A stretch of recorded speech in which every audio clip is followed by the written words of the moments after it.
All right, we're going to get started here for our evening session. Welcome everybody to Council Chambers on this Monday, March 4th, 2024. Item number 9 on the agenda is disclosure of pecuniary interest in the general nature thereof. Does anyone have anything to declare, Council? No? Okay, moving on. We have a public meeting this evening. This is an informal public meeting to consider item 10A, draft plan of subdivision 30T 23401, official plan amendment number 53, and zoning bylaw amendment Z2404, Activa Holdings Incorporated, 400 Millennium Boulevard.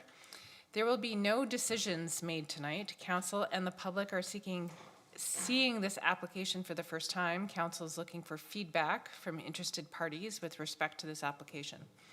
Tonight's comments will be taken into consideration in developing a staff position on this application, and a staff report will be considered by Council during a formal public meeting at a future meeting. All property owners within 120 meters of the subject lands and anyone who signs the registry will receive notice of the formal public meeting. Anybody who wants further notice of this application, including the formal public meeting and passage of any bylaw, should sign the appropriate registry located on the desk at the rear of the council chambers. If there is more than one registry, no, there isn't. I think we only just have the one registry this evening. Please make sure you are signing that registry if you want the information. The planner, Rita Seelock, will now provide a brief overview of the application. Welcome, Rita. Thank you. Good evening, Chair Wright, Mayor McCabe, members of council, and members of the public. This is an informal public meeting for 400 Millennium Boulevard, official plan amendment number 53, zoning bylaw amendment Z2404, and draft plan of subdivision 30T 23401. The applications were submitted by Activa Holdings, Inc., represented here tonight by Trevor Hawkins of MHBC Planning. The subject site is located in the northeast corner of Waterloo on the north side of Millennium Boulevard, near the intersection of University Avenue East and Millennium Boulevard. The site has an irregular shape and approximate area of 15 hectares. It has frontage on Millennium Boulevard and Country Squire Road. Country Squire Road being the municipal boundary between the Township of Woolwich and the City of Waterloo. This is a closer view of the subject site and surrounding lands. The site is currently being used for agricultural purposes. In terms of the surrounding land uses, to the north are agricultural lands and the Innova Power offices. To the east and southeast is the Carriage Crossing subdivision. To the south is Rim Park and the East Side Library. To the west is a woodlot and a wetland and a residential property. These are pictures of the subject site. The top two pictures were taken at Millennium Boulevard and Oak Park Drive, looking northwest and northeast. And the picture on the bottom was taken at Millennium Boulevard and Cedar Mill Drive, looking southwest. This is a conceptual proposed subdivision. The applicant's proposal is to build a residential subdivision with some commercial uses at Millennium Boulevard and Oak Park Drive. This subdivision would include up to 630 residential units consisting of single detached dwellings, townhouse units, and multi-residential units. A commercial block, a public park block, a stormwater management block, and 2 walkway blocks are also proposed. The applicant's intent is to transition the built form by locating the taller, more dense multi-residential buildings along Millennium Boulevard and having the lower rise townhouses and single detached dwellings towards the back to the north. The commercial block and the stormwater management facility is also located along Millennium Boulevard. This is the draft plan of subdivision submitted by the applicant. There are 3 public roads proposed within the draft plan of subdivision. The main entrance would be located across from Crossgate Boulevard, and 2 additional access points are proposed at Oak Park and Millennium Boulevard and at the Rim Park driveway entrance and Millennium Boulevard. In terms of the official plan, the subject site is designated employment and more specifically business employment. The site is also subject to site-specific provision area 26, and it is designated minor corridor with a maximum height limit of 27 meters. In terms of the zoning bylaw, the subject site is zoned Business Employment 1, or E127, permitting uses such as advanced tech, light industrial, assembly, manufacturing, and processing and office-type uses. This slide details the official plan amendment requested by the applicant.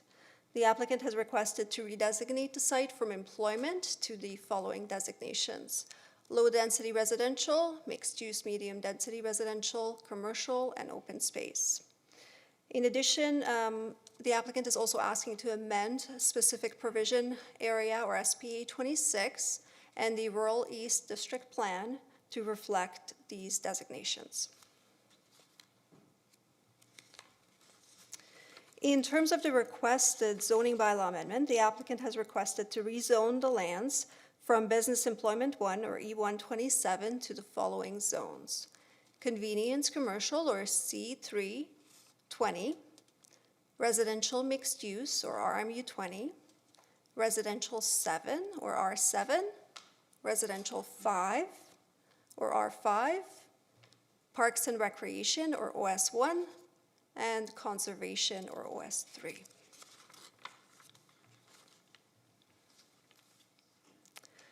The requested site-specific zoning provisions are listed on this slide. In the interest of time, I'm just going to touch on a few of them. Within the RMU zone, the applicant is requesting to delete the townhouse building permitted use, save and except for building Block 2, Stage 2 of the subdivision. Within the R5 and R7 zones, the applicant is requesting to increase the maximum building height to 12 meters, whereas currently within the R5 zone, the maximum building height is 9.5 meters, and within the R7 zone, the maximum building height is 10 meters. In addition, the applicant is requesting to increase the maximum deck height to 4 meters from the permitted 3 meters, and within the R7 zone, applicable only to freehold townhouses, the applicant is requesting to reduce the minimum lot area requirement for the interior and corner lots, as well as to reduce the minimum side yard setback from 1.8 meters to 1.2 meters.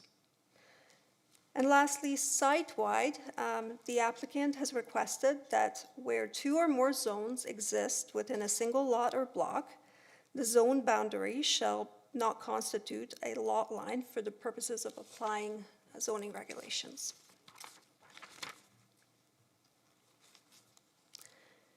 These are the reports and plans submitted by the applicant. All of this information is available on Waterloo's Engage page under Zone Change Applications. The submitted information is currently under review by City, Regional, and GRCA staff. In terms of next steps, staff will complete our review of the submitted reports and plans.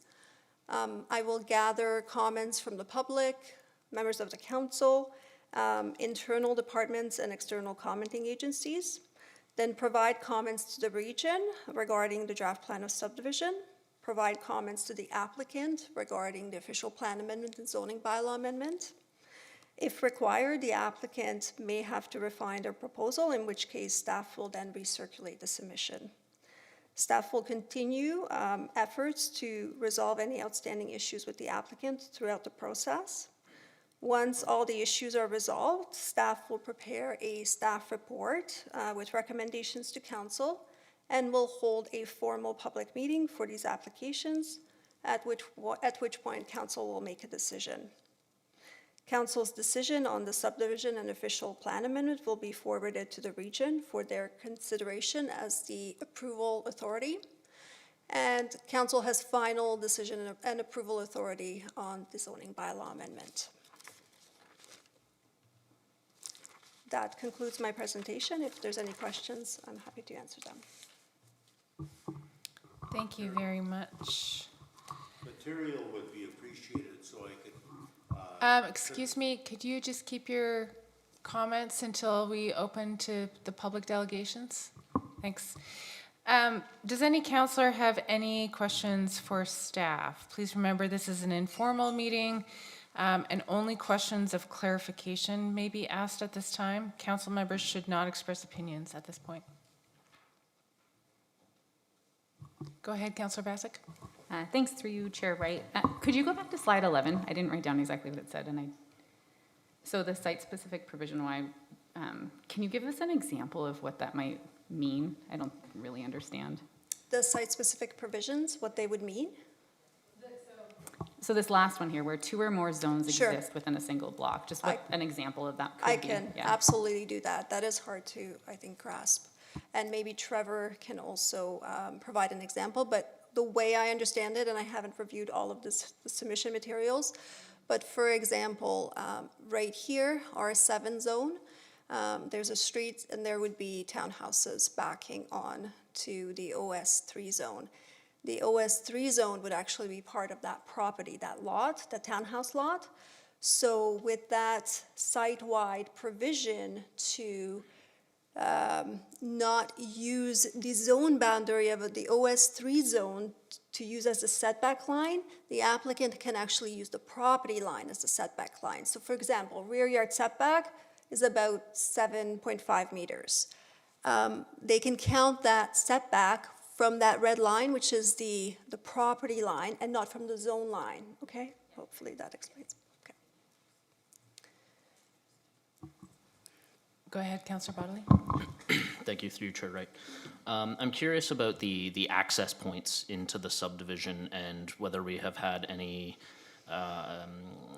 thoughts or comments from a transportation perspective about the necessity or the need of having 3 separate access points off Millennium Boulevard into this subdivision, particularly given where it is. Like, the vast majority of people are going to be coming from university down the street, and presumably would just take the first entrance into the subdivision. So do we have any thoughts or comments on that? Through you, Chair Wright, to Councillor Bodley. At this point, transportation staff are still reviewing the submission materials. I don't have their comments yet, and I myself, at this point, don't have any comments on that. Okay, that's fine. And a follow-up question, if I may, Councillor Wright, through you, Chair. Was any consideration, or is there anything precluding an access point off Country Squire? And maybe this is a question for the delegate, but it just seems odd that all of the access points are coming off of Millennium. Through you, Chair Wright, to Councillor Bodley. No, this is a question for city staff, I think. So Country Squire Road has an not agricultural, it has a rural cross-section, right? So it's not fully built out. Through site-specific provision area 26, the one that's applicable to this site, it actually doesn't prevent access to Country Squire Road, that site-specific provision. It requires backlotting, and there's an existing reserve, one foot reserve along that entire frontage onto Country Squire Road. And again, I haven't had a chance to fully review the applications, but I believe it may have something to do with, again, that rural cross-section, and that's not the intent, is to direct traffic onto that road. Yep, absolutely. Go ahead, Mayor McCabe. Thanks, Councillor Wright. Through you, just wondered if you could provide some information about the rezoning piece. Because my understanding, which is limited, I fully admit, about planning, is that it's not converting land from employment to residential is not commonly done. Would that be a fair way to say that? Or is this is there any concern on the part of staff? Do we have a sense from the economic development side of whether converting employment lands to residential lands, how that fits in terms of our economic development land portfolio? Through you, Chair Wright, to Mayor McCabe. At this point, I don't have any comments from economic development, but it's definitely something that we're looking at and we'll be reviewing in detail as to whether or not it's appropriate, in this case, to convert lands from employment to residential. You're right, in the past, it was really not done very often. In this instance, I do want to say that through the regional review that took place, the regionally significant employment lands, this site was not identified as regionally significant. So part of our review internally will be, is it significant to Waterloo? You know, and I'm still waiting for comments from economic development and to review it myself as well. Okay, and through the official plan, would we have done a comprehensive review of our employment lands to identify which lands are significant for us? Through you, Chair Wright, to Mayor McCabe, I do think we did a study, yes. I don't know those details and I haven't had a chance to discuss it with policy staff yet either. Okay. I think we did have a look at our inventory, yes. at Yeah, one my point. understanding is, I think there was something maybe done in 2022, but I didn't know if we had done anything since then. But Right. okay, thank you very much. Other questions from council? I just have one follow-up question about the mix of amenities in that neighborhood. So I'm just curious, there is a little bit of mixed use planned for this development, but when we look at the broader community over there, it seems somewhat limited in terms of, for instance, a grocery store or family medicine clinic or a daycare. So I'm just wondering what is contemplated for this section since we're losing potentially that employment lands feature. I think that might be a better question for the applicant. I'm not sure exactly what is proposed, but just for everybody else so that they know where the commercial block is. It's located here, kind of mirroring almost the commercial block at Oak Park Drive across the street, okay? I'm not sure what the uses would be, but maybe the applicant could address that. Thank you very much for that. Any further questions? Nope. Okay. I will now ask any registered delegations to come forward. And so we have, hold on one second. Yeah, so that would be Mr. Hawkins. Yeah, thanks, sorry. You have 10 minutes. Thank you, Chair Wright, members of council. I won't go over some of the things that Rita outlined in her presentation, but I do think it's helpful for council to have a bit of background on this property. It is part of the Carriage Crossing subdivision. So when the Carriage Crossing subdivision was originally developed and registered as a plan of subdivision, this was one of the blocks within that subdivision, and at the time it was intended for Blackberry, to be blunt. But it was always designed in terms of the infrastructure, the road, and the general access points as part of that plan of subdivision, and it's reflected in the Rural East District Plan. In terms of the location, Rita's kind of highlighted it. Importantly, Millennium Boulevard really acts as the major collector road for Carriage Crossing, taking the traffic flow out to University Avenue. There is the roundabout at the Tech Park along University to the northwest, Northfield, of course, being a signalized intersection with University. If you travel south along University, you, of course, encounter Eastbridge Fire Station, as well as shopping closer to University Avenue. There's a number of schools in the Eastbridge neighborhood, and when Carriage Crossing was originally approved by council back in, 15 years ago, the decision was made at that time to build Millen Woods Public School in Eastbridge, and not to build a school in Carriage Crossing. So the intent was always that children from this side of University Avenue would go to Eastbridge for school. Just a bit of background in that regard. And then directly related to Councillor Wright's question, the city has lands along University Avenue, generally next to the fire station. And those lands were planned to have a food store, as well as sort of a larger commercial plaza as part of the district planning that occurred back when this area was originally developed. So it was intended to sort of provide the commercial, neighborhood commercial function, if you will, for this part of the city. Rita's touched on it, but just in terms of the design intent for these lands, they are intended to complement Carriage Crossing, which is to the south.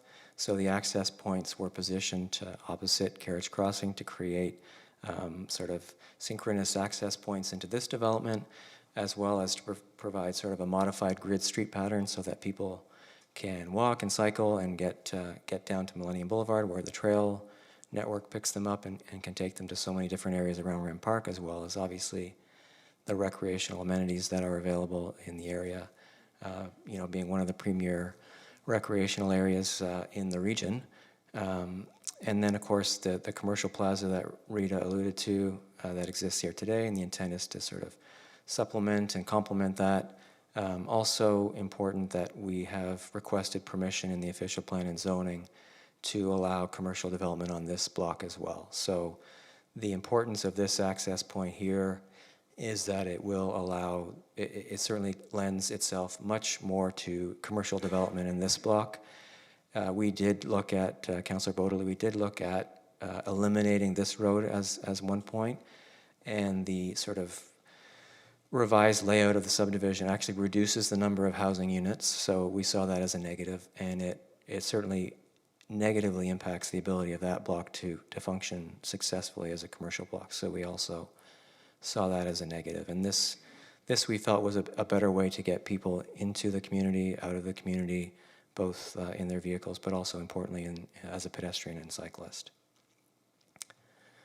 This is sort of a more sort of nailed down version of the subdivision. Rita showed the subdivision as sort of a block by block. So typically a subdivision, I know council doesn't see very many subdivisions in Waterloo, of course, because there aren't very many lands left that are conducive to it, but often you will see a subdivision with large blocks of land, and then as each block gets registered, the lands are then subdivided as that phase of the subdivision is registered. Sort of what council may be familiar with what's occurring in Vista Hills on the opposite side of the city, similar situation.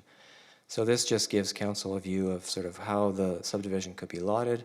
There's a range of unit yields, and that's largely related to the range of sizes that a single or a townhouse lot could have. So this gives an example of, for example, some of the townhomes along Street 1 and the single detached dwellings as you get closer to Country Square Road. And the intent there was to have the more intense uses closer to Millennium Boulevard, and then sort of lessening the density as you get closer to the municipal boundary and the agricultural uses.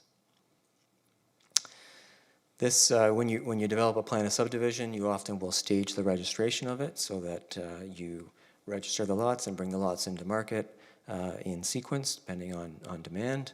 And this is a color-coded version of the staging of how the lands would be registered. So the green being the first stage encompasses a number of the townhomes, the singles, as well as some of the stacked townhomes, and importantly, the stormwater management facility, as well as 2 access points into the subdivision. And then the second would include the commercial plaza here, as well as the mixed-use block here, and the more intense forms of housing along Millennium Boulevard. Third phase being a mix of freehold and condominium townhomes closer to Country Square Road, and then the final phase on the east side of the development, which would be entirely multi-unit housing. This just gives a bit more visual representation of sort of the intensity of the development, with the purple being the more intense forms, and other than these singles that back onto the park, the sort of the sequence of intensity from multi-story, multi-unit development to townhouse to single detached as you work your way towards Country Square Road. Rita's alluded to the official plan amendment, and again, in response to Mayor McCabe's question, so this is not a conversion in the planning realm. So the municipal comprehensive review is delegated to the regional municipality of Waterloo. So when they did their recent amendment, ROPA 6, or Regional Official Plan Amendment number 6, that was the municipal comprehensive review as per the provincial policy statement and the growth plan. So they looked at the region's employment lands as a whole and thinking regionally in terms of its marketability, and determined that these lands, as well as other lands in the city of Waterloo and other municipalities in the region, were not needed, were not necessary to meet employment growth within the region of Waterloo. So they were taken out of the regional employment area. And so in the planning context, it's not an employment conversion. It is an official plan amendment in that we are changing the land use, but it's not an employment conversion. Other things I wanted to highlight is that the entire property today is actually within a minor corridor, and the entire property today is permitted up to 27 meters, so a 6-story office building as an example.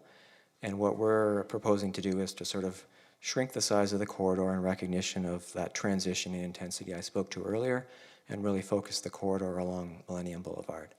And then the low density in yellow, the park in green, and then the commercial block in red. The Rural East District Plan, as I touched on, was done 15 years ago, so the intent is just to bring that policy framework up to date and align it with the official plan amendment, and introduce the residential permissions as well as identify the commercial block there with the red asterisks. In terms of the zoning, so just to touch on a couple of the things, Rita did answer the question about the split zoning. So the intent there would be, if you didn't have that provision, Councillor Vasic, you would have the buffer, which is there to recognize the separation from the feature, and then you would have a setback on top of the buffer. So this is just a way to sort of say the buffer is doing what it's supposed to do, and you can't build within the buffer, but you could build to the buffer. The other things, some of the regulations that we're proposing in terms of the height, for example, the height of the singles and the height of the townhomes and the deck are related to the height of the groundwater table. So there will be a need to raise the homes higher than you would typically find. You wouldn't have the deep basements for these homes, so you would find that they would have perhaps stairs leading up to the first floor and a sort of ground level entry. Some of the homes in Vista Hills, if council's familiar with those, would have a good example of that. So it requires a bit more height in order to build a proper sized dwelling. The other regulations are, many of them are related to a 30-meter deep lot and a minimum lot frontage, so that the lot area regulations that we're seeking relief for are really just to recognize that a standard lot depth is 30 meters, and we're not proposing to change the lot width. So if you take the lot width and you multiply it by 30, those are the numbers that we've proposed as minimum lot areas. And then the other regulations are just to allow porches on some of the dwellings and a little bit more lot coverage for the townhomes. And a lot of these regulations were actually developed for the Beaver Creek Meadows community, which is going through the planning approval process. So the regulations about lot coverage, the side yard setback for the townhomes, the garage widths, those are all regulations that were developed recently with city staff for other subdivisions in that part of Waterloo. And we're carrying forward those regulations into this subdivision because they are reflective of sort of the modern subdivisions and what's necessary, as well as Activa's experience in Vista Hills. I won't go through all the studies because I think I'm running out of time, but I do want to touch on traffic, if that's okay, because I know there were a number of questions about that. You do have 30 seconds. Would you like me to touch on that, or would you like me to wait for questions? I don't know if I can touch it on it in 30 seconds. If council would allow me a little bit more time, I could. We can give you a short extra 30 seconds. Sure. Thank you. So Rita has been good enough to share a number of the comments and questions from the community. The traffic study did look at the traffic from this development. With a residential development, the terms of reference for the traffic study was to look at the morning and afternoon peak hours during the week, which is when most people who live in this community would be coming and going. So it looked at the people coming and going from this development and that impact on Millennium Boulevard, in particular Millennium Boulevard and the University Avenue intersection. There's no signal warrant triggered as a result of this development. There's no roundabout warranted as a result of this development. There is a requirement or a recommendation to extend the right turn lane so that those who are going down Millennium to turn right onto University Avenue aren't stuck behind people who might be waiting to turn left onto University Avenue. So it free flows up that traffic. Okay, I think we'll have to leave that there and Okay. head into the question part of the presentation. That being said, do we want to do questions now or get the rest of the delegations? I guess, yeah, we'll proceed with questions for this delegation. Does anybody have questions for Mr. Hawkins? Yeah, go ahead, Councillor Vasek. Thanks through you, Chair Wright. I've never heard you say, I'm going to be blunt. And then you just said something bluntly the same way you say everything else, and I thought it was really impressive. So even keel, Trevor. I want to know, how do you determine staging? That's all, yeah. Oh, sure. The staging is often dictated by the housing being provided as well as the engineering aspects. So in this case, the stormwater management facility is an important primary infrastructure component of the development. So it would handle all the stormwater from this community. So it's important that that's part of the first stage. And then the need for 2 access points into and out of the community. Because of the number of homes that are being developed in that first stage, we needed 2 access points. So that sort of dictated the sort of front part of the development. And then the intent is to provide a mix of townhomes, stacked townhomes, and singles in that first stage. And it is the largest stage. Oh, maybe I flipped the stages. So to me, it looked like you were doing the single-family homes first and then the more intense second, but you're doing it the other way around? If I can flip back. So we look at stage 1 here, has some stacked townhomes, has a number of street fronting townhomes on Street 1, both sides of Street 1, as well as townhomes here and single detached. So it has a mix of really 3 different housing types in the first stage. Very good. And then what's stage 4? Those are more stacked townhomes? Again, this is sort of conceptual. The zoning would allow a stacked townhome, it would allow a back-to-back townhome, it would allow an apartment building. So it would allow a number of different multi-unit, multi-level housing types. Yeah. Okay, so but the more intensity is coming in the later stages still?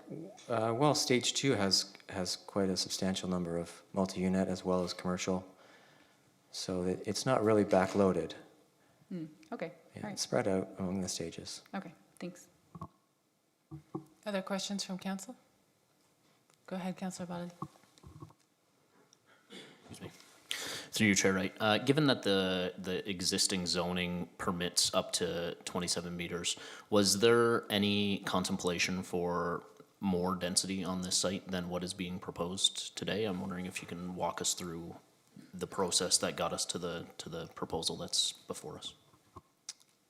Well, when you're looking at a greenfield residential subdivision, there are density targets in the regional official plan. So this development greatly exceeds those targets. So it is way beyond what you would find in a sort of typical greenfield subdivision. So I think this layout and this mix of housing appropriately balances providing that range of housing, complementing the existing sort of development on the south side of Millennium Boulevard and Carriage Crossing, while updating sort of the intensity of development to reflect more modern planning. So I believe it does appropriately balance those objectives.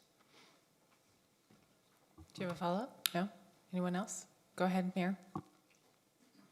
Thanks, through you, Chair. Thanks, Trevor, for answering that one question or clarifying it for me. That's about the conversion, that it was done during ROPA 6, so thanks for that. I was wondering if you're considering, so we sit here in council often and hear about speeding problems, which, we are trying our best to figure out ways to mitigate some of those speeding problems that people, it's a huge issue. So when I look at this and I see straight lines or straight streets, I'm just wondering if you're considering, and maybe it's something that staff will have to address through, I know this is a concept, but building in speed mitigation measures at the outset, because we're dealing with a lot of speed issues generally because we've built in the past with straight roads. So wondering if you've considered or how that would impact what you've laid out here as a concept. Thank you, Mayor McCabe, for that question. So there's sort of a balance between providing a straighter road because it is more conducive to pedestrian and cyclist movement, but it is an important consideration, traffic calming, and I would expect that, and we would certainly prepare a traffic calming plan as a condition of approval, and that plan would have recommendations on how the road is actually engineered or designed when it's built. So Vista Hills being an example, where if you look at Sundew Drive, close to the Wilmot line, that traffic calming tool was the circles, which force people to slow down. But there are other aspects. If you go further into Vista Hills, there are other pinch points where the sort of boulevard comes out closer towards the traveled portion of the road to act as friction to slow people down. So there's a number of different things you can do to not just speed bumps, which is often the sort of default traffic calming measure you can use, but there are a number of different techniques that the transportation engineer would propose and that the city would review and ultimately approve. Okay, yeah, and I realize there's a number of techniques because we've talked about them a number of times. So I'm just hoping that those will be presented in the like when this is going to be, further along in the development of this, because we're trying to fix problems that were created a number of years ago, and we don't. Anyway, I'll just leave that there. Right, But I think staff know where, and where I'm going with that. Trying to do some upstream prevention work. I'm just also curious about where you have in stage 1, you have some single-family residences backing onto the park. Have you or could you consider adding, maybe moving some of the multi-res so that backs onto the park? I'm just thinking of, the size of I assume it's, makes the house more valuable, but, it's like thinking about who may need the space more, the park's access to the park space more. Through you, Chair Wright. So there would be multi-unit dwellings in this block likely that would, like if there was commercial built in this block, it would almost certainly be fronted on Millennium Boulevard. But the planning would allow mixed-use building or standalone residential and standalone commercial. So this concept illustrates stacked townhomes, for example, backing onto the park. So it would have multi-unit, multi-story buildings backing onto the park. And of course, all of these would be across the street from the park. Mm-hmm. But really the function with a sort of multi-story, multi-unit development, you need more land, you need a deeper lot in order to accommodate the building itself, but also the parking. So it's really more a function of the land that's the depth of the lots here are not so conducive to a stacked townhouse with surface parking, for example. Okay. I'm also curious because I don't know how many bedrooms or how many people you're projecting could fit here, and if there's land somewhere that, like if there's enough, if you've considered, or if I guess our staff is considering if we would need a new school, elementary or maybe even a high school at some point. I mean, again, I don't know what kind of numbers you're projecting here, but recognizing that I think there's just Millen Heights, or Millen Public School there, but is that something that maybe I should have asked you that, Rita, is that something that's under consideration? Through you, Chair Wright, to Mayor McCabe, the school boards, both the public and the Catholic, were circulated, and those comments would come from them if they have a need. This is the time when they would identify the need for land. At this point, I don't know if they need any more land for school purposes. Something that I think we really need to be cognizant of just in general, because I don't know how many people you're projecting might be living in an area like this, but something I think we should certainly be really cognizant of. And then I guess this will come when you provide a more fulsome plan, but I'm just looking at this, and again, I'm not a planner, but I'm wondering if you're going to be able to consider any kind of district energy planning system in terms of the heating, cooling for an area like this, because it is greenfield, like there's opportunities potentially. So just wondering if you're giving, you or your clients are giving some consideration to that. I'm glad you asked that question, because I do think that for those who aren't on council, who aren't as familiar perhaps with Activa, they are very well-respected developer in the community in Waterloo region. They built a number of subdivisions.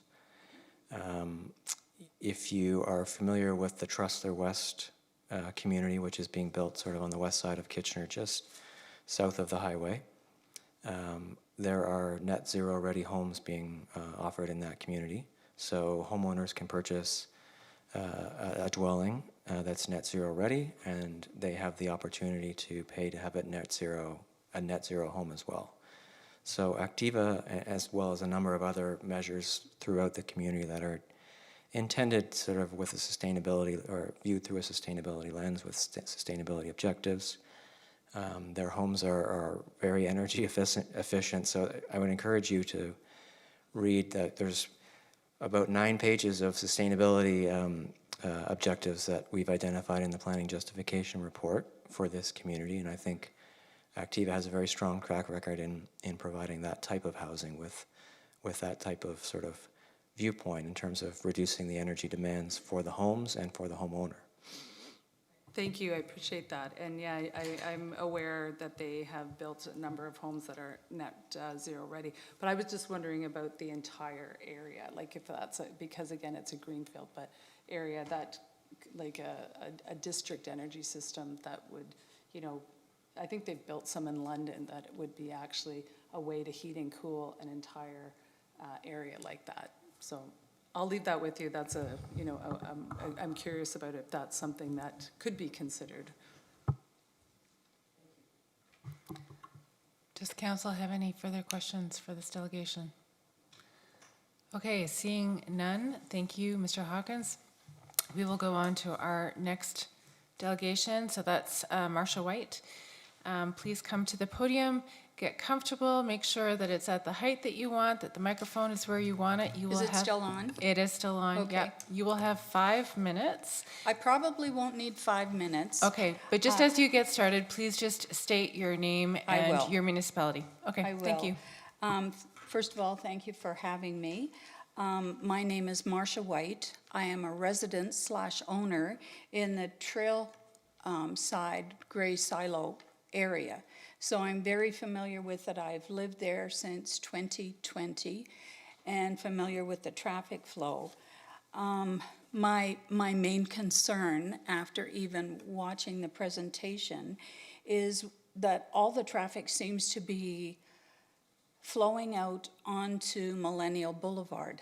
I'm retired, I don't work, but the odd time I have an appointment early in the morning and I have to get in rush hour. I try not to. But Rim Park is a very busy spot, and you have the Gray Silo Golf Course there as well. So you have people coming and going.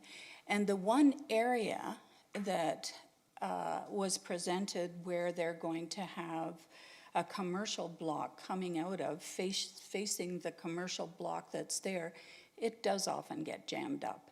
And I can't even imagine, because it's on, you're coming down, there's a bit of a curve, and then you're going straight out, and we often have runners and cyclists along there. I can't even imagine with Rim Park, Oak Park Drive, Deerfield Trail, Gray Silo Road, Crossgate Boulevard, Cider Mill, and Gristmill Street, and those are just a few of the ones that actually dump out now onto Millennial Boulevard. There isn't a ton of children in that area that are out on the street, but it's a great walking trail, and it's good for everything else. And I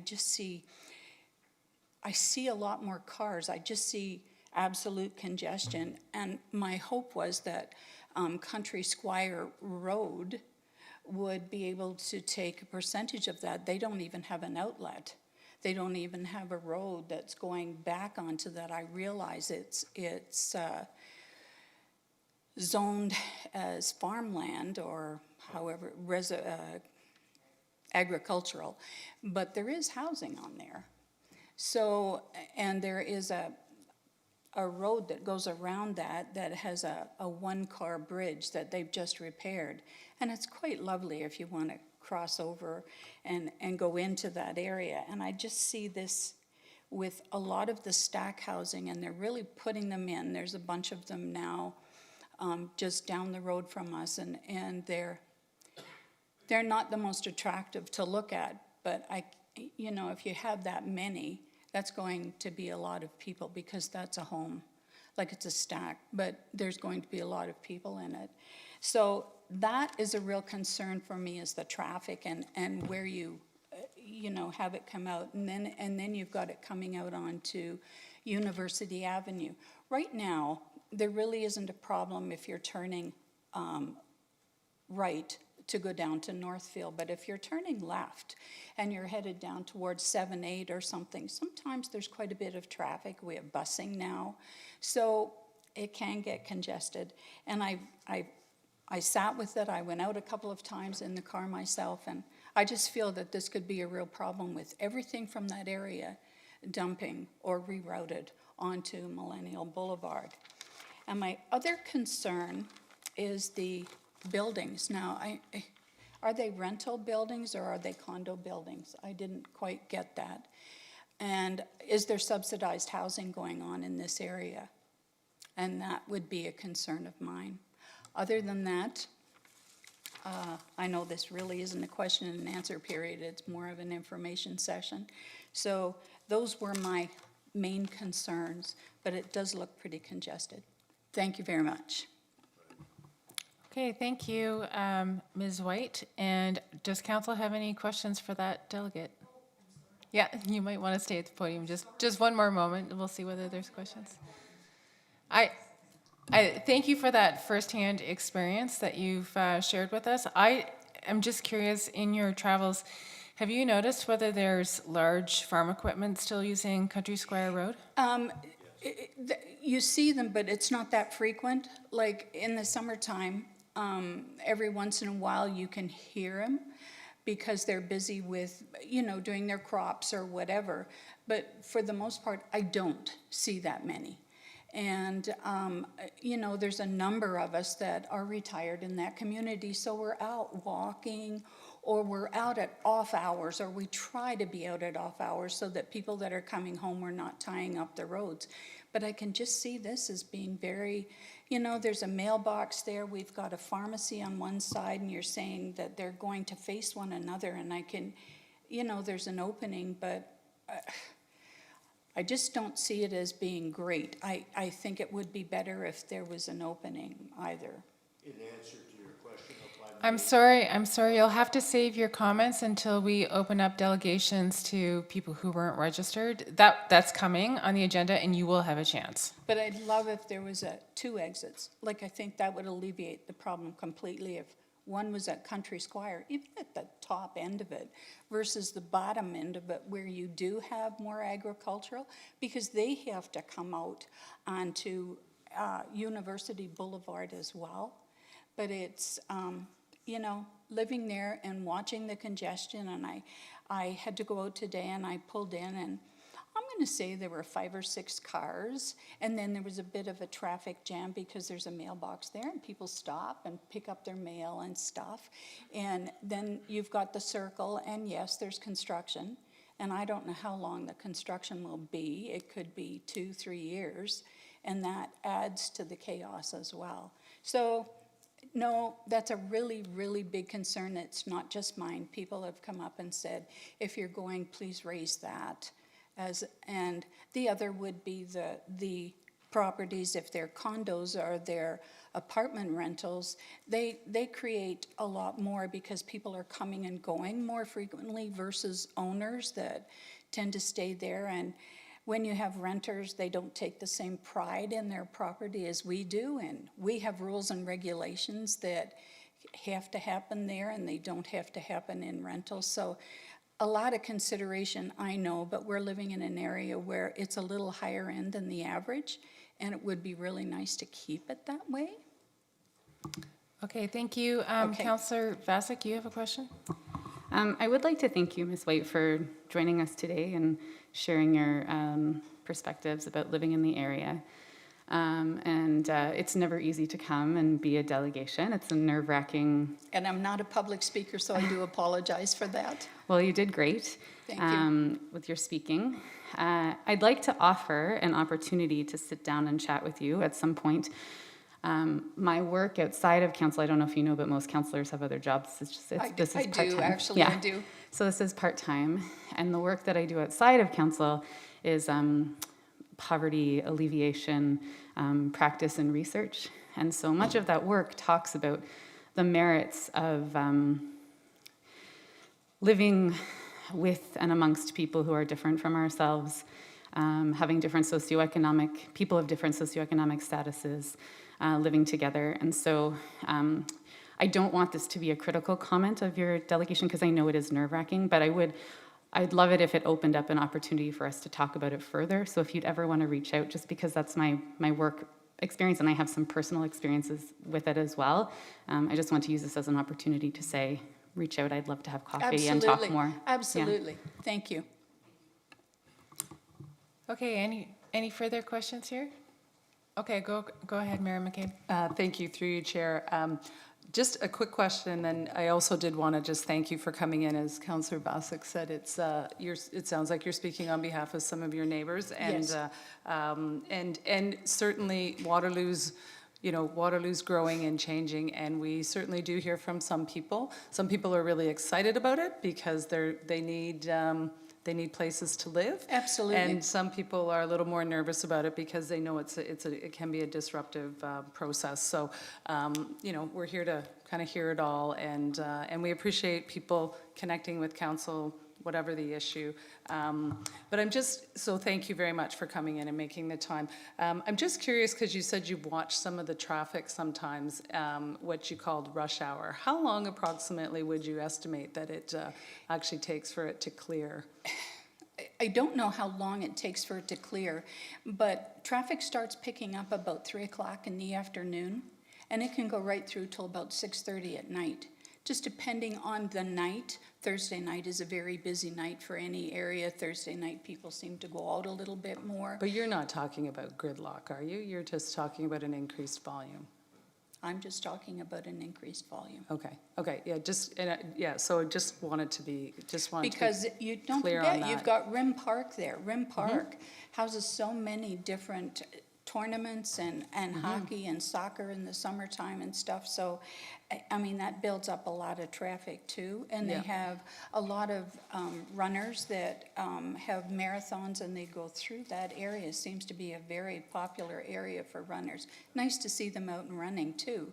So, and the boulevard actually allots for the bikers and the runners. It's sectioned off for that. So it's quite nice in that respect. Yeah. It's just a very nice area. Oh, it is a nice area, as Yeah. are many areas in Waterloo, and I'm glad to hear that you appreciate the area where you're living. I do. Just wanted to also, just since you raised it, ask staff or Mr. Hawkins, because I meant to ask, like, do we know what the amount of people who would be projected to potentially live there, and what the mix of, like, is there affordable housing in there, or is it?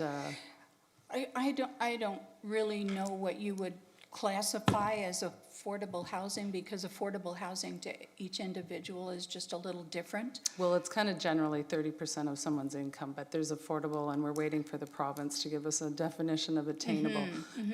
But just wondered what Well, if some you of do. some of the condos in there went for $1.1 million, $1.2 million, $1.3 million. I mean, the townhouses, the condos will run anywhere from 7 to 9 right now. Thank you. That's what some of them, these are just the people I know that have bought in there. Right, okay. Rita, did you have a? I don't know the number of people. I know the number of units. 630 was the maximum number of units proposed by the applicant. I'm not sure if the applicant would like to elaborate on the number of That's people. okay, we can find out more when all the information comes to us, but thank you. Thank you again for coming in tonight. Okay, thank you very much. Thank you very much. And we are moving on to our next registered delegate, which is KLG. As always, Kay, please get comfortable at the podium, adjust the volume where you'd like, and as you begin your presentation, please state your name and your municipality. Yeah, okay, so just, yep, okay. So my name's Kay Elgie, and I live in Waterloo, but I am a member of the Green WR, which is a citizens group working to promote green development standards.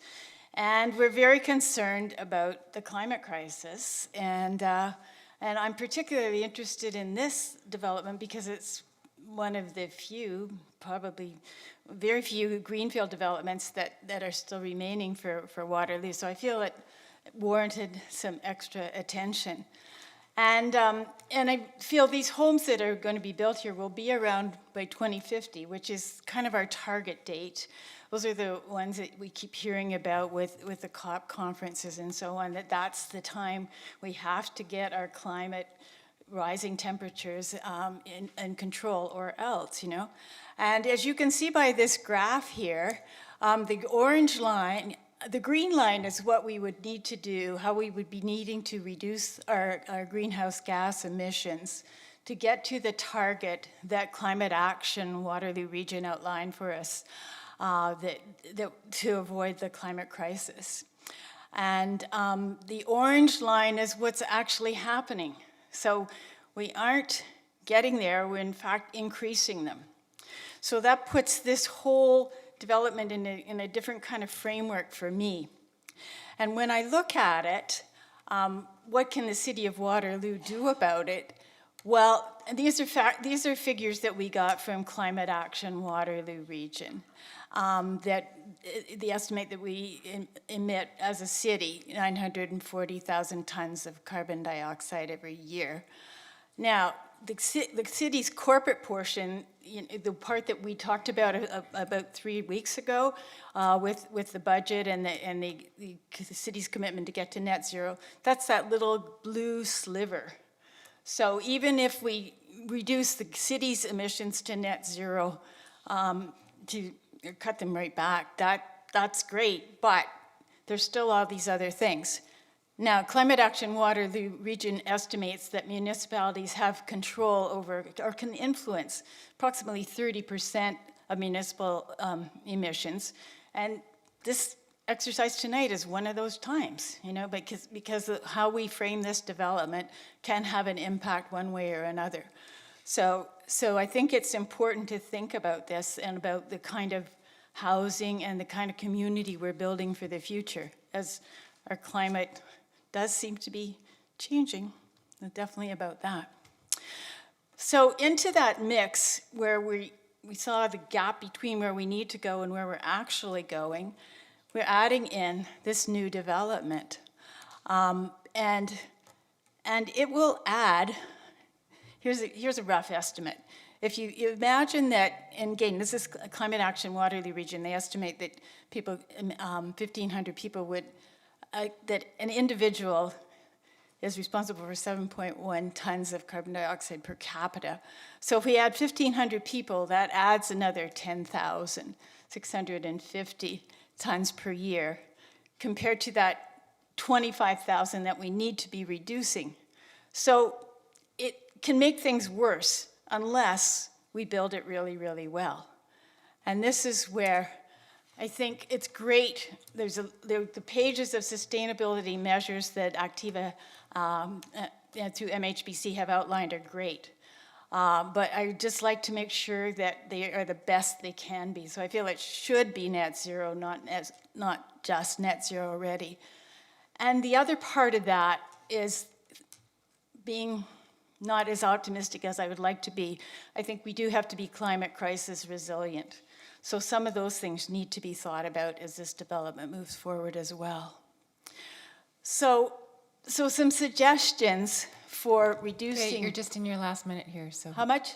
You have about 45 seconds. 45 seconds. So here's some of the things. Instead of considering community and commit to it, avoid non-renewable gas, make sure the building envelope exceeds the building code, There's some ideas on how to do that from the Canadian Green Building Council. The transportation challenge is huge. And here I would like to, instead of dealing with traffic, divert people to transit and to other modes of transportation. And I like the idea of transit passes. I think those should be given out because this is a car-dependent community and it will remain that way unless we divert people. Sidewalks are essential. They are talked about in the thing, but they're not shown in the sketch, which makes me nervous. Okay, you're now in overtime. And there we Okay. are. Thank you very much for that. Okay, council, do we have questions for the delegate? Okay, seeing none at this time. Thank you very much for sharing that. It is definitely very helpful to have that input at this phase in a subdivision development. Okay, that is the end of our registered, oh, Councillor Vasek? Sorry, through you, Chair Wright. Kay is part of her presentation that there's no sidewalks. I didn't notice that. Did I miss that in the presentation? Are there sidewalks planned? Super, thanks. Thanks, Kay. This is something my colleagues noticed in the diagram. They did not see them now. It refers to them in the printed material, but just want to make sure that they really are built. Thanks, Kay. Trevor nodded yes. There will be sidewalks. Yes, there should be. Okay, is there anyone else present tonight who wishes to speak to this application? This is the, okay, you at the back there? Yeah, you can come up to the podium. And just make yourself comfortable. When you're ready, you can turn on the speaker, and also just a note to state your name and your municipality of residence.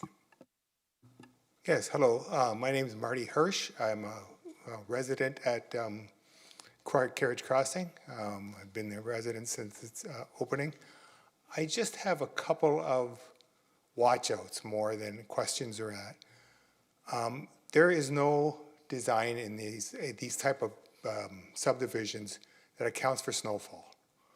If we get major snowfall, there's nowhere to put the snow in these subdivisions, and the one across the street that's being proposed was going to be worse than what we put up to today. We actually pay to take snow away as our condo fees reflect. The other thing is, I didn't see it beyond this subdivision, the effects of this subdivision on, it was alluded to by somebody here, that there is a steel bridge that goes across from the Waterloo side over to Conestoga that will increase in traffic with this subdivision. There's no doubt about it because it is a short foot.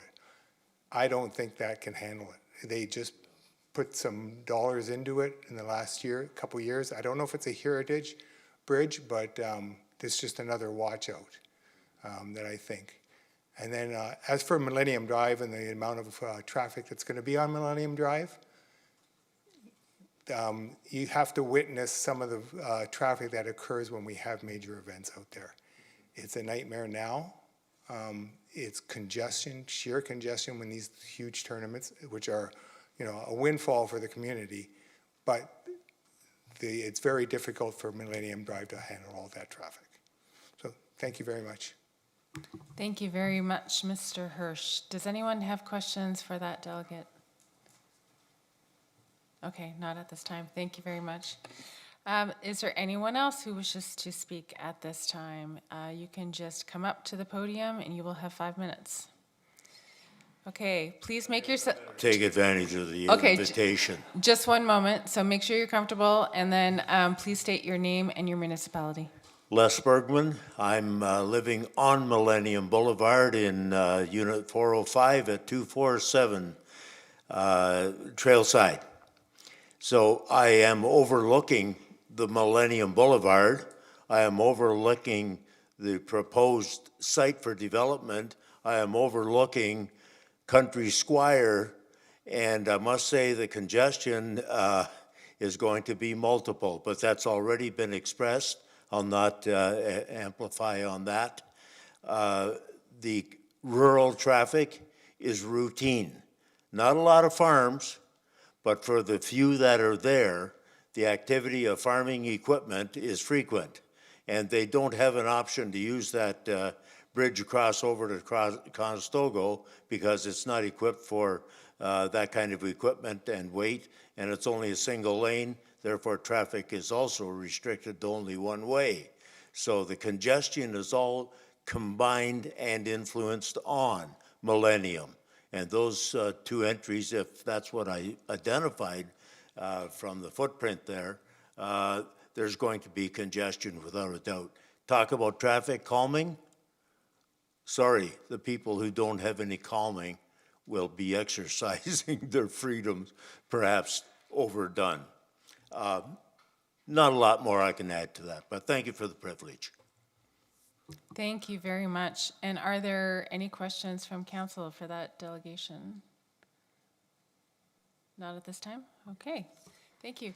Is there anyone else who wishes to speak at this time? Okay, seeing no one. If there are no more delegations, this informal public meeting is now concluded. Staff will review the issues and provide further reporting to council at a later date. Thank you very much, everyone.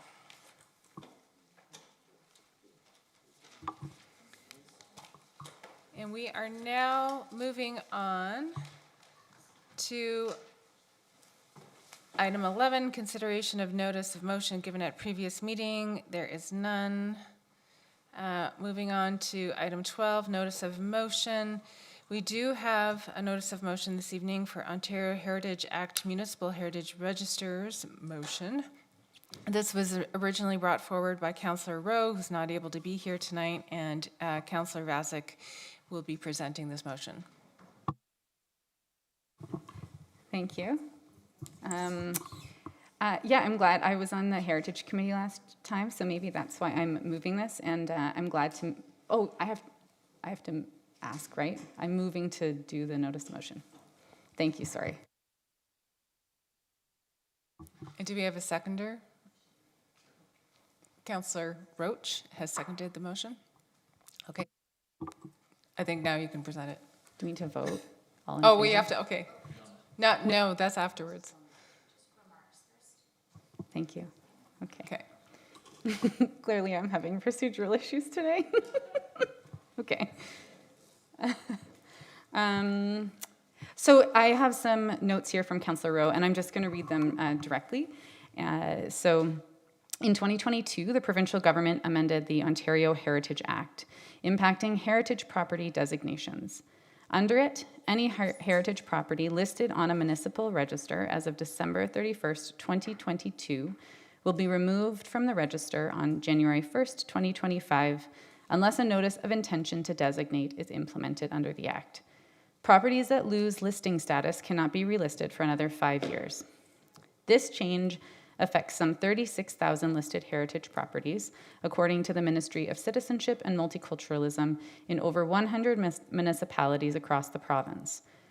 In the city of Waterloo, 152 properties are at risk of being removed from the register. While staff are reviewing as many properties as possible, the task is arduous, and only about a quarter of these properties can be comprehensively reviewed before the deadline. As such, we risk losing delisted properties, heritage properties, to demolition with no tools to protect them. Not only could we lose properties of heritage significance, we also stand to lose existing and potential affordable housing alternatives at a time when we need them most. Alternatively, according to Canada's Historic Places, a federal, provincial, and territorial collaboration, heritage conservation is integral to a sense of community and improves neighborhood livability through increased cleanliness, cultural diversity, business diversity, community activities, and pedestrian traffic. In closing, forcing municipalities to designate all listed properties within 2 years or drop them from the register is short-sighted and unrealistic. Heritage properties are valuable assets to every community, helping to provide a sense of place, community, and connection to the past, and providing adaptive reuse opportunities for much-needed affordable housing. I encourage my fellow council members to join me in asking the provincial government to amend subsection 2716 of the Ontario Heritage Act and extend the designation deadline by 5 years from January 1st, 2025 to January 1st, 2030 to provide every municipality sufficient time to review and submit heritage properties to the register. Thanks. Does anyone on council have a question or comment about this at this time? I just want to mention that a number of those 152 properties are in Ward 7. And so that being said, I feel a certain amount of responsibility to support this motion. And while I don't think that it's likely that we would get a 5-year extension, I'll definitely support this motion in the spirit of getting any kind of extension. So if we don't ask, we don't get. So that's where I'm standing on this particular issue. Are there any other comments at this time before we call a vote? Okay, go ahead, Mayor. Yeah, thank you, and thank you to Councillor Rowe, who's unfortunately not here tonight, for bringing this forward. I guess it's a question of staff. Is there, do we have any options for, assuming, as Chair Wright said, that the extension may not be given, do we have any options for protecting these until we do have time to properly look at these 152 sites? Through you, Chair Wright, to Mayor McCabe. Thanks for your question, Mayor, and Joel may wish to weigh in. My understanding is that we have about 46 properties that are on a priority list. Many of those are older commercial buildings, and as Councillor Wright noted, most of them are in Ward 7. I think with the work of our consultant, we're going to try to get as many of those reviewed as possible to look towards possibility of having them listed. In terms of getting through all 153, I can't give you a firm timeline on that, Mayor, but I can say that staff have already prioritized the properties that we think are important to try to get as many dealt with as possible.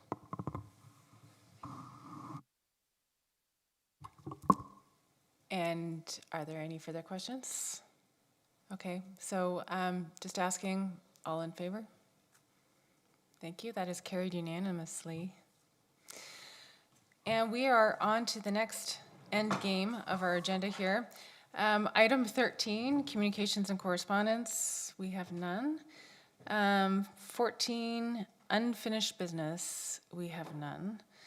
Item 15, council, do we have any questions? Seeing none, we are moving on to 16, new business. Does anyone have any new business to share? Nothing. Okay, she just wants somebody to go first. Okay, Councillor Vazek, please rip this Band-Aid off and we'll get on to new business. Super. I wanted to thank Linda Vandenecker from our constituency office for hosting a talk with a group of grade 2 students. You know, we always have the grade 5, or she often organizes the grade 5 students, and they do a mock council, but that was gonna be like a little bit much for a grade 2 class, so she just hosted like a Q&A. The mayor was here, I was here, and those kids asked questions for the full hour. And and like great questions, like how much does the mayor make? And I couldn't figure it out because my calculator didn't work, but like per day they wanted to know. Yeah. Anyways, it was such a great, and I wanted to thank her for doing that because it's a lot to organize. Well, I don't know if it is, but it's 8-year-olds are a lot of energy, and so are 12-year-olds, and it's really fun to have them in council chambers. So I wanted to thank her. And I wanted to highlight, I'm on, as you all know, the Button Factory's board as a liaison role for council, and it's their 30th anniversary this year. And so I'm helping, well, there's going to be like a main celebration and fundraiser in November on National Button Day, which I think is November 16th.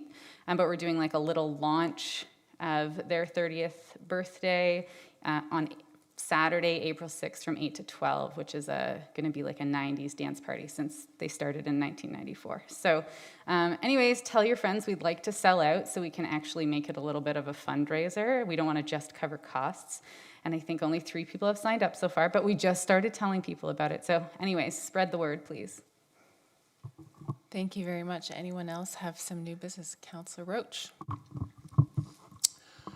The Waterloo region will be hosting the Special Olympics in May, And on this weekend, Mayor McCabe and I participated in the Polar Plunge. It's a fundraiser for the Special Olympics, and it's one of their biggest fundraisers. I think they raised over $50,000 that day. So, yeah, I look forward to the Special Olympics in Ontario happening here in Waterloo Region in May, and I think we should all attend as a team next year. Thank you. Thank you very much. Anyone else? I just want to comment on Friday is International Women's Day, where a number of us will be attending the KW Chamber of Commerce breakfast in honor of International Women's Day. I'm looking forward to that. And then I also wanted to note that there are a number of open opportunities at the moment for vendors, for different festivals and markets coming up, as well as opportunities for artists. So please, if you're listening to this YouTube, share with your friends. There are opportunities. And then lastly, I had one other thing I was going to mention, but it has escaped me, so I will leave it there. Oh yes. All the gentlemen are also welcome to join us at breakfast on Friday morning. And to celebrate International Women's Day. Okay, we are on to item 17, which is the enactment of bylaws. We have A, B, C, and D here. Do we have a mover? That's Councillor McCabe moving, and a seconder? Oh, sorry, Councillor Roach. You're seconding, and all in favor? And that is unanimous. And we are on to the adjournment of this meeting. Do I have a mover? Councillor McCabe. Councillor McCabe. I'm on a power trip, clearly. Mayor McCabe, and seconded by Councillor Bassick. All in favor? This meeting is adjourned. Thank you very much.